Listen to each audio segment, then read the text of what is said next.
Salut, aujourd'hui on va parler de L'Agneau au musée, c'est sorti en 2006 et c'est réalisé par Shawn Levy, qui a réalisé Free Guy, qui a réalisé Adam Project, qui a réalisé L'Agneau au musée 1, 2, 3 et qui va nous faire Deadpool 3 en 2024. On a hâte de voir ce que ça donne. Surtout qu'il avait réalisé La Panthère Rose, qui est dans les top 10 des premiers films que j'ai vu au cinéma de ma vie. Et que même si les gens détestent La Panthère Rose, moi j'avais bien aimé parce que c'était rigolo quand j'étais petit. J'imagine que le film a très mal vieilli et que c'est de la merde. Mais bref, on va pas parler de La Panthère Rose aujourd'hui, on va parler de L'Agneau au musée, c'est parti. Alors L'Agneau au musée, ça raconte quoi? C'est l'histoire d'un daron qui est un peu un loser, qui arrive pas à trouver un job, enfin qui a des idées de job qui sont pourris. Et à un moment, il discute avec sa femme et c'est quoi ça? Ce serait pas une peinture de Henri de Toulouse-Lautrec, genre un peintre qui habitait à 30 km de chez moi? Ah si, ouais, je crois que c'est ça. Bref, il s'engueule avec sa meuf et il arrive à trouver un job dans un musée. En gros, c'est le gardien de nuit du musée. Bref, ça c'est super sympa. Il y a un vieux qui lui donne une liste d'instructions en mode tiens, vas-y frérot, régale-toi, ça fait plaisir, c'est la liste des instructions, faut tout suivre de A à Z et t'auras zéro souci. Donc il se met à l'aise, la première nuit arrive et très bizarre, tous les objets du musée prennent vie. Ce qui, je le rappelle, n'est pas normal. Hein. Si là actuellement vous me regardez dans un musée et que c'est la nuit, plus que les objets sont en vie,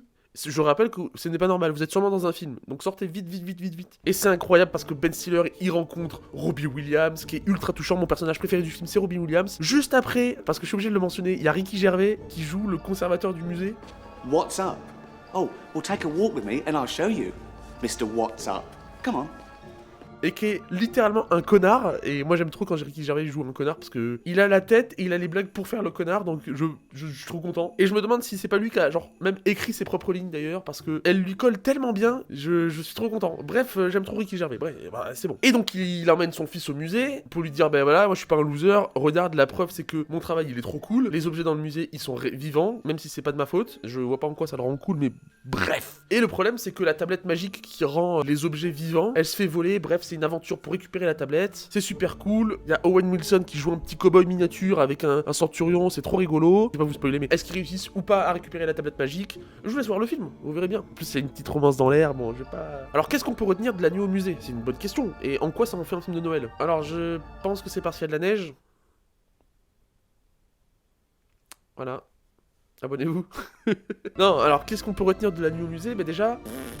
Si un gars vous dit, frère, je bosse au musée la nuit et les animaux sont vivants, à l'avenir, donnez-lui le bénéfice du doute. Le film est tenu par Ben Stiller d'un côté et par Robin Williams de l'autre. Ici, Robin Williams vient, enfin Theodore Roosevelt vient uniquement pour donner des super conseils de vie, tu vois. Et il est hyper touchant, il aide à prendre conscience sur le monde alors que lui n'est pas humain et ce qu'il aimerait juste dans la vie, genre son plus grand rêve, je pense que c'est d'être humain et pas juste un tas de cire. Et c'est surtout de dire à la femme qu'il aime, bah qu'il l'aime depuis tout le temps, quoi. Et ça c'est beau, parce que c'est une statue de cire, je le rappelle, qui a des sentiments humains. Et je trouve ça toujours beau quand un objet s'approprie des émotions humaines. Ça nous fait nous rappeler que nous aussi on les a, ces émotions-là, et qu'on a la chance de les avoir. Là où certaines entités ne les ont pas, comme Woody dans Toy Story, ou là Theodore Roosevelt dans L'Agneau au musée, ils sont pas censés avoir d'émotions, mais là, par un fait X ou Y, ils en ont, et ça les rend touchants, et c'est vraiment stylé. Par contre, un truc auquel j'avais pas pensé quand j'étais petit, forcément, parce que j'étais un peu un con, c'est que, en fait, si ta tablette, elle ramène des éléments de musée à la vie, qu'est-ce qui t'empêche juste de faire des statues de cire de toute ta famille, et juste de les garder en vie pour toujours, tu vois? Enfin, pour toujours, non, ça serait horrible, mais tu vois ce que je veux dire?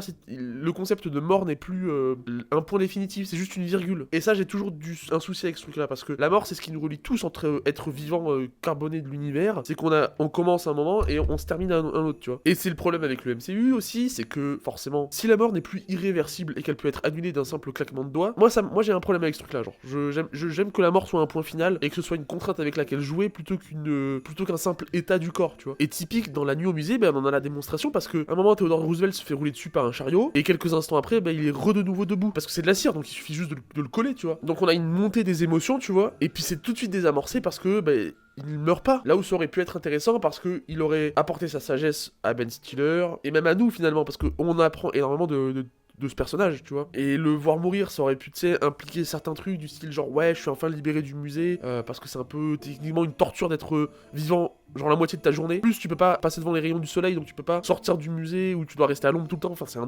délire. Donc c'est un peu de la torture finalement, je pense. C'est intéressant ça. Est-ce qu'on serait pas des débats? Est-ce que La Nuit au musée, ce serait pas genre un film avec des prisonniers, enfin, ou des gens qui sont torturés toute la journée, parce que ils peuvent ni ressentir d'émotions sur le long terme, plus il y a un tyrannosaure géant qui se balade dans les couloirs, et en plus, bah, ils sont condamnés à faire ça en boucle, toute leur vie. Enfin, toute leur vie, c'est même pas le bon mot. Est-ce que finalement, c'est pas juste horrible quand tu relativises et que tu dis, ok, en fait, c'est juste hyper chelou, quoi. À la fin, ils font la fête, mais je suis pas sûr qu'ils soient joyeux, les mecs. Voilà, le petit singe me fait beaucoup rigoler aussi. Il met des petites tartes à Ben Stiller, moi, ça me fait énormément rire. Et il y a la blague avec Robin Williams qui lui dit, attends, qui c'est qui a évolué ici? C'est lui ou c'est toi? Et ça me fait beaucoup rire, vraiment. Dexter, bienvenue chez toi. Bon, Dexter, sans rancune, on efface tout, d'accord? Lawrence, Vous avez vu, non? Vous êtes témoin, c'est lui qui me qui est cherche. le plus évolué? Moi. Qui est le plus évolué? Moi. Excellent. Voilà, après je sais que c'est un film vraiment calé sur les enfants. C'est pas censé réinventer l'eau chaude. Les acteurs sont très convaincants, c'est très bien porté. Juste certaines blagues sont un peu peut-être légères, ou en tout cas adaptées à un public plus petit, je pense. Donc c'est pour ça que je me suis pas cassé le cul par terre en mode waouh, énorme barre de rire, non. C'est pas ça, c'est pas l'objectif du film, je pense. L'objectif du film, c'est plus d'être réconfortant, d'être sympatoche plutôt que sympatrique, tu vois ce que je veux dire. Et, attends, je vais mettre ça sur un t-shirt, sympatoche plutôt que sympatrique. Parce que sympatrique, c'est la fête des adultes, tu vois. Donc voilà, c'est à peu près tout ce que j'avais à dire sur La Nuit au musée. Si vous l'avez jamais vu, ça vaut le coup d'œil, c'est intéressant. On se dit, ok, quelle autre figure il y a dans le musée qui pourrait revenir à la vie, etc. Il y a des personnalités hyper connues, il y a d'autres trucs que tu sais même pas ce que c'est. Mais c'est un petit peu ça aussi la magie des musées, c'est de se laisser porter, de voir ce que tu vas découvrir dans le couloir d'après, tu vois ce que je veux dire. Voilà, on se retrouve bientôt pour une prochaine vidéo, et bah, salut.